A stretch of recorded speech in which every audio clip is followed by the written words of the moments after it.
আগে আপনকে চিনো, পরে গুরুকে মানো, দেহ বাস করে আনো।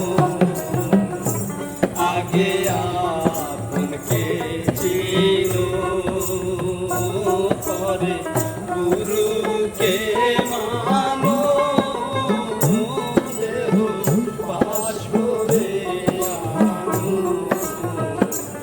ওরে সই নহরে নকল গুরু দিবেন তোমায় দয়া করে।